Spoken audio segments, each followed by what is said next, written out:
Assalamualaikum warahmatullahi wabarakatuh. Innal hamdalillah nahmaduhu wa nastaghfiruhu wa na'udzu billahi min syururi anfusina wa min sayyiati a'malina may yahdihillahu fala mudhillalah wa may yudlilhu fala hadiyalah.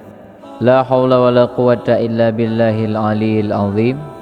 Amma ba'd. Kisah penyesalan Yazid bin Muawiyah setelah wafatnya Sayyidina Husain. Kisah tangis penyesalan Yazid bin Muawiyah setelah terbunuhnya Sayyidina Husain. Dahulu, Khalifah Yazid memiliki catatan sejarah hitam atas terpenggalnya kepala Sayyidina Husain. Tragedi Karbala tidak bisa terlupakan dalam hidupnya, karena salah satu penyebab wafatnya cucu Nabi Muhammad itu adalah Yazid sendiri. Sayyidina Husain terbunuh dengan terpenggal kepalanya. Setelah itu, kepala Sayyidina Husain dipakai Yazid untuk mainan selama kurang lebih 2 bulan lamanya. Perbuatan ini sangat keterlaluan, apalagi korbannya adalah kepala mulia cucu Nabi Muhammad SAW. Namun anehnya, saat kepala mulia Sayyidina Husain digunakan untuk mainan, kepala itu tidak terluka sama sekali. Bahkan, semakin bertambahnya hari, wajah mulia Sayyidina Husain lama-kelamaan malah semakin indah dan tampan. Peristiwa ini tentu menandakan bahwa Sayyidina Husain adalah cucu Nabi yang derajatnya mulia di sisi Allah Subhanahu wa taala.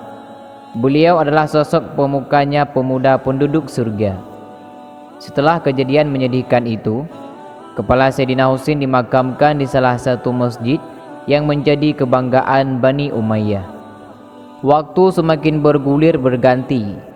Tak terasa peristiwa kelam Karbala sudah lama terjadi. Kemudian timbullah rasa penyesalan dalam diri Yazid bin Muawiyah. Ia menyesal atas perlakuan buruknya kepada cucu Nabi Muhammad SAW itu. Ia terus-menerus menangisi masa lalunya yang penuh dosa dan kezaliman. Bahkan rasa sesal ini masih berlangsung sampai akhir penyerahan kursi kekuasaannya kepada putranya, yaitu Muawiyah bin Yazid. Seperti kita ketahui, bahwa kekuasaan Bani Umayyah diturunkan dalam lingkup keluarga mereka sendiri. Namun putra Yazid yang bernama Muawiyah bin Yazid tidak mau diserahi jabatan khalifah. Muawiyah bin Yazid masih saja teringat-ingat tragedi yang dilakukan ayahnya. Itulah alasannya Muawiyah bin Yazid enggan terjun ke dunia politik. Ia kemudian lebih menyukai kehidupan sederhana dalam kezuhudan, serta sebagai cara untuk menebus dosa dan kesalahan ayahnya Yazid. Muawiyah bin Yazid lalu dikenal sebagai orang yang sangat zuhud. Ia pernah berkata, mencintai dunia adalah pangkal dari segala kesalahan. Akhirnya, karena Muawiyah enggan terjun ke dunia politik, maka jabatan kekhalifahan selanjutnya diberikan kepada Marwan bin Hakam.